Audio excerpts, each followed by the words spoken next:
आपने अक्सर आब हयात से मुताल्लिक मुख्तलिफ किस्से और कहानियाँ तो सुन रखी होंगी और आए रोज़ आपको मुख्तलिफ साइंटिफिक एक्सपेरिमेंट्स के बारे में पता चलता रहता होगा कि किसी तरह इंसान का कोई तजुर्बा कामयाब हो जाए और वो मौत को चकमा देकर हमेशा के लिए अमर हो जाए। लेकिन क्या आप जानते हैं कि इस रेस में हम अपने कुछ जानवर दोस्तों से पीछे रह गए हैं और ये जानवर असल में अपनी मौत के बाद भी जिंदा रहने की सलाहियत रखते हैं। आज की इस दिलचस्प वीडियो में हम ऐसे ही 10 जानवरों का जिक्र करेंगे जो अपनी मौत के बाद भी जिंदा रह सकते हैं। Number 1, cockroaches. नाजरीन, आप में से बेशतर लोगों के लिए ये हैरत की बात हरगिज नहीं होगी कि कॉकरोच इस लिस्ट में मौजूद है। वैसे इस कीड़े को अगर लड़कियों का एटर्नल राइवल कहा जाए तो गलत ना होगा।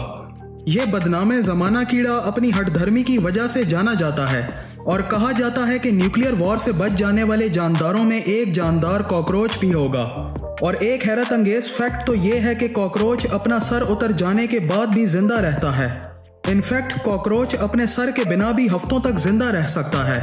ये जानने के लिए कि कॉकरोचेस अपने सर धड़ से जुदा होने के बाद कैसे जिंदा रह लेते हैं, हमें ये देखना होगा कि हम इंसान अपने सर उतर जाने के बाद जिंदा क्यों नहीं रह सकते।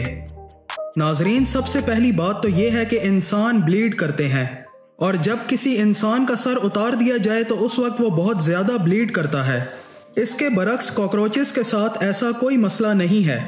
कॉकरोचेस की बॉडी में आर्टरीज और वेन्स की जगह ओपन सर्कुलेटरी सिस्टम मौजूद होता है और इसकी बॉडी में ब्लड की जगह हीमोलिम्फ मौजूद होता है, जिसके बायस जब कॉकरोचेस का सर उतार दिया जाता है तो वो जख्म कुदरती तौर पर क्लॉटिंग की वजह से बंद हो जाता है।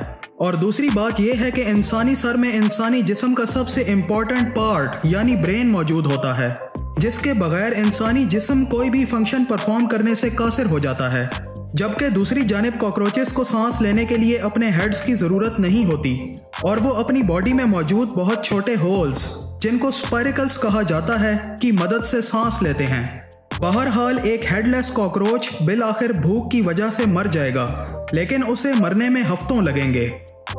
नंबर 2, बीज।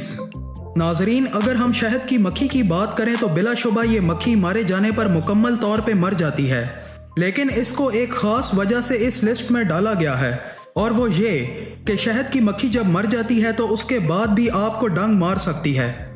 इसका मतलब हरगिज़ ये नहीं कि मुर्दा मक्खी जिंदा मक्खियों की तरह उड़ती नजर आएगी और वो किसी को डंक मारेगी, बल्कि उसके जिस्म का स्टिंगिंग पार्ट और ख़ास तौर पर उसका वेनम डिलीवरी सिस्टम उसके मरने के काफ़ी अरसे बाद तक भी एक्टिव रहता है।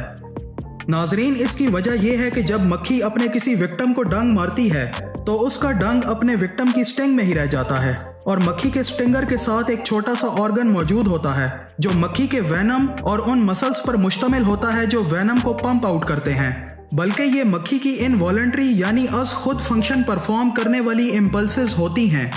इसलिए आप जब कभी भी डेड बी को ये सोच कर पकड़ने लगेंगे कुछ नहीं होता, ये तो अब मर चुकी है, तो हमारा आपको यही मशवरा होगा कि थिंक अगेन। Number 3, octopus. आप में से बेशतर लोगों ने ऐसी वीडियोस देख रखी होंगी जिनमें दिखाया जाता है कि जब ऑक्टोपस को छोटे छोटे पीसेस में भी काट दिया जाता है तब भी ऑक्टोपस के वो कटे हुए पीसेस मूव कर रहे होते हैं। इनफैक्ट कुछ एशियन ममालिक में तो ऑलमोस्ट जिंदा ऑक्टोपस को भी खाया जाता है। दरअसल जब ऑक्टोपस को छोटे पीसेस में चॉप कर दिया जाता है तो उस वक्त ऑक्टोपस खुद तो मर चुका होता है, लेकिन उसके 8 शातिर आर्म्स खुद से ही मूव करते रहते हैं और यही वो आर्म्स होते हैं जो उमूमन खाने वाले के गले के साथ चिपक जाते हैं और वो दिन उस ऑक्टोपस को खाने वाले शख्स के लिए बिलाशुबा एक भयानक दिन साबित होता है।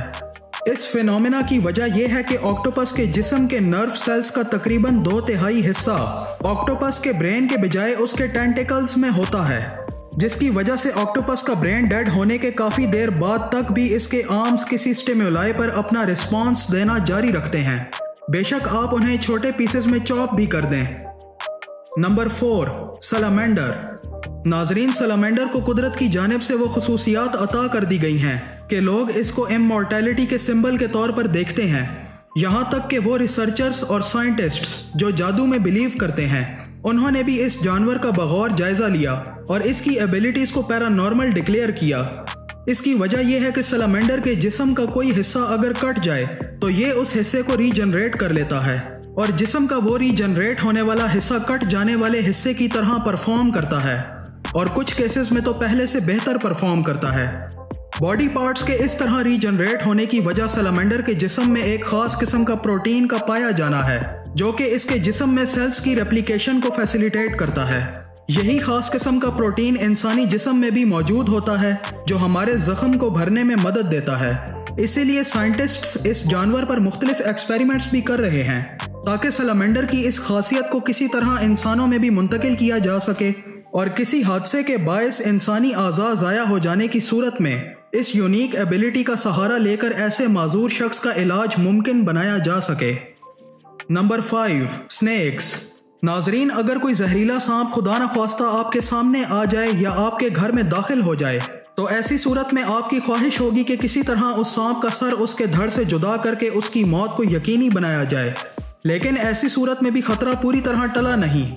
नाजरीन, सांप के सर के साथ उसके फैंग्स और जानलेवा पॉइजन सैक्स यानी जहर की थैलियां मौजूद होती हैं और अपने जिस्म से जुदा होने के बावजूद सांप अपने हेड की मदद से हीट को डिटेक्ट कर लेता है और अगर आप स्नेक के हेड के बिल्कुल पास मौजूद होंगे तो ये आपको काट सकता है, जिसके नताइज इतने ही भयानक होंगे जितने के एक जिंदा जहरीले सांप के काटने के नताइज होंगे। इसकी वजह यह है कि सांप के सर में मौजूद हीट सेंसिटिव पिट्स सांप के मरने के भी कई घंटों बाद तक एक्टिव रहते हैं, जिसका सादे अल्फाज में मतलब है कि सांप अपने मरने के बाद भी खुद को डिफेंड करने की काबिलियत रखता है, चाहे उसका सर उसके धड़ से अलग ही क्यों ना कर दिया जाए।